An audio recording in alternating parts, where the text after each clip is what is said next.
मेरे अध्ययन में मैंने सीखा है कि मानव जाति ने बिजली की खोज करने से पहले इलेक्ट्रिक ईल अपने आप 700 वोल्ट की बिजली उत्पन्न कर रहा था।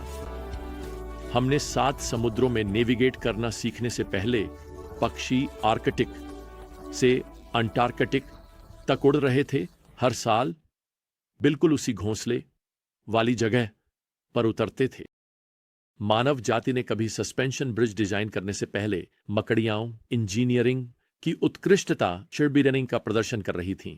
हमने कभी कागज उत्पादन की प्रणालियां विकसित करने से पहले ततैया अपने प्रकार का कागज बना रहे थे। आप यहां भजन 111-2 में भजनकार के साथ आश्चर्यचकित हुए बिना नहीं रह सकते। प्रभु के कार्य महान हैं, उन सभी द्वारा अध्ययन किए जाते हैं जो उनमें आनंद लेते हैं। यह मुझे भगवान के रचनात्मक कार्यों का अध्ययन करने के लिए एक निमंत्रण जैसा लगता है। मैं इंग्लैंड के कैम्ब्रिज में कैवेंडिश प्रयोगशाला के बारे में सोचता हूं। यह 1876 में स्थापित की गई थी। विभिन्न वैज्ञानिक क्षेत्रों में वहां की गई कई खोजों के लिए प्रसिद्ध है। नोबेल पुरस्कार विजेता वैज्ञानिकों ने उस प्रयोगशाला में काम किया है। यही वह स्थान है जहां इलेक्ट्रॉन और न्यूट्रॉन यूट्रॉन की खोज की गई थी। यह प्रयोगशाला क्वांटम यांत्रिकी की खोज में महत्वपूर्ण थी, जैसे कि क्लाउड चैम्बर, डीएनए की डबल हेलिक्स संरचना। अद्भुत अद्भुत खोजें। लेकिन मुझे यह जानकर दिलचस्प लगा कि उस मूल कैवेंडिश प्रयोगशाला के दरवाजे के ऊपर यह पद खुदा हुआ था जो मैंने अभी भजन 1:11 से पढ़ा। प्रभु के कार्य महान हैं, उन सभी द्वारा अध्ययन किए जाते हैं जो उनमें आनंद लेते हैं। आप जानते हैं, मैं कल्पना कर सकता हूं कि भजनकार सितारों के नीचे लेटा हुआ है, या शायद जंगल में टहल रहा है, शायद खेत में जानवरों को देख रहा है, पक्षियों को ऊपर उड़ते हुए देख रहा है। और फिर यहां पद 3 में लिख रहा है, उसके कार्य वैभव और महिमा से परिपूर्ण है और उसकी धार्मिकता सदा के लिए बनी रहती है। अब ईश्वर की रचनात्मक कारीगरी भौतिक सृष्टि से कहीं आगे जाती है। यह उसकी अनुग्रह और दया और उद्धार और आशीर्वाद के कार्यों को भी शामिल करेगा। वास्तव में भजनकार यहां पद 4 में इसके बारे में सोचता हुआ प्रतीत होता है, जहां वह लिखता है, उसने अपने अद्भुत कार्यों को याद रखने योग्य बनाया है। प्रभु अनुग्रहकारी और दयालु है। पद 9 इस तथ्य को उजागर करता है कि ईश्वर ने अपने लोगों के लिए उद्धार भेजा। उसने अपनी वाचा को सदा के लिए आदेश दिया है। तो यह भजन हमें सिखा रहा है कि कई तरीकों से हमारे दिलों को प्रयोगशालाओं में बदलने की आवश्यकता है। हमें ध्यान करना और यदि आप चाहें तो हमारे चारों ओर की दुनिया के अवलोकनों को सूचीबद्ध करना चाहिए। वे हमें हमारे सृष्टिकर्ता ईश्वर के चमत्कार की ओर इंगित करेंगे। ईश्वर की अनुग्रह की ये क्रियाएं हमें हमारे उद्धारकर्ता ईश्वर के आश्चर्य को दिखाती हैं। वास्तव में जितना अधिक हम ईश्वर के बारे में सीखते हैं, उतना ही अधिक हमारे पास इस भजनकार के साथ गाने का कारण होता है। प्रभु के कार्य महान हैं, उन सभी द्वारा अध्ययन किए जाते हैं जो उनमें आनंद लेते हैं। खैर, अब भजन 112 भजन 111 का सही साथी है। भजन 111 ईश्वर के कार्यों को उजागर करता है। भजन 112 ईश्वर के उपासक को उजागर करता है। किस प्रकार का व्यक्ति ईश्वर की उपासना करता है? खैर, पद 1 उस प्रश्न का उत्तर देना शुरू करता है। धन्य है वह व्यक्ति जो प्रभु से डरता है, जो उसकी आज्ञाओं में अत्यधिक आनंदित होता है। मैंने सुना है कि कहा जाता है कि जो व्यक्ति प्रभु से डरता है वह किसी और से नहीं डरता, और एक अर्थ में यह सच है। यह एक ही समय में उपासना और चिंता करना असंभव है।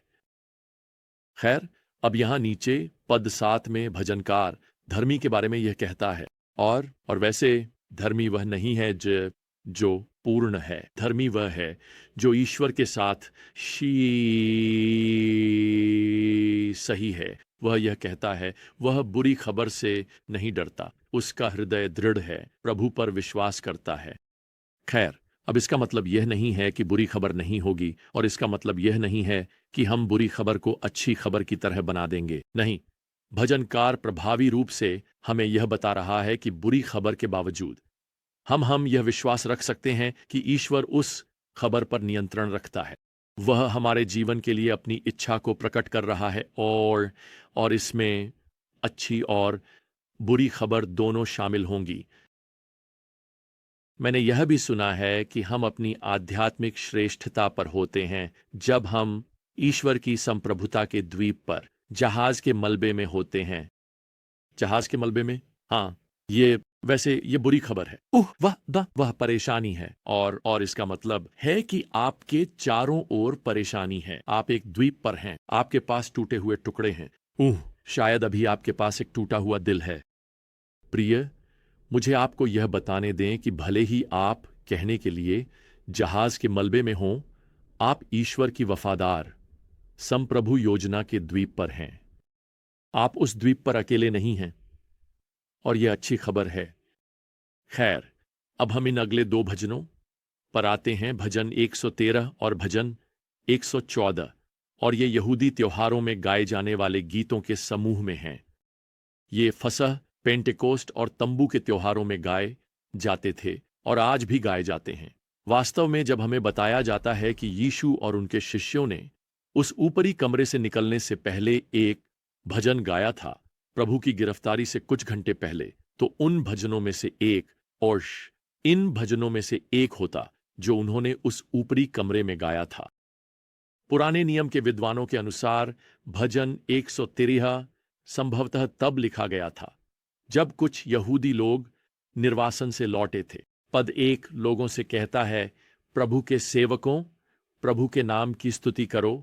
यहां प्रभु के सेवकों के लिए जो वाक्यांश है, यह पूरे इस्राएल राष्ट्र का संदर्भ है। आप जानते हैं, यह संभव है कि इस भजन की एक प्रति जो निर्वासन में रची गई थी, लोगों द्वारा यरूशलेम वापस ले जाई गई हो जब वे लौटे, और अब उन्हें इसे गाने के लिए आमंत्रित किया गया है। भजनकार यहां पद 3 में लिखते हैं, सूर्य के उदय से लेकर उसके अस्त तक। दूसरे शब्दों में लगाए तो वो इसे अपने दिन की प्राथमिकता बनाएं, पूजा करें, विश्वास करें, प्रभु का अनुसरण करें। जब आप बिस्तर से उठते हैं, वहां सूर्य के उदय के समय से जब तक आप रात में सोने से पहले एक चम्मच शहद के साथ गर्म कैमोमाइल चाय का कप पीते हैं, जैसे मैं करता हूं। सूर्य के उदय से लेकर सूर्य के अस्त तक इसे गाओ, प्रभु के नाम की स्तुति करो। अब अगले कुछ पदों में भजनकार परमेश्वर के सिंहासन को राष्ट्रों के ऊपर स्थापित करने जा रहे हैं।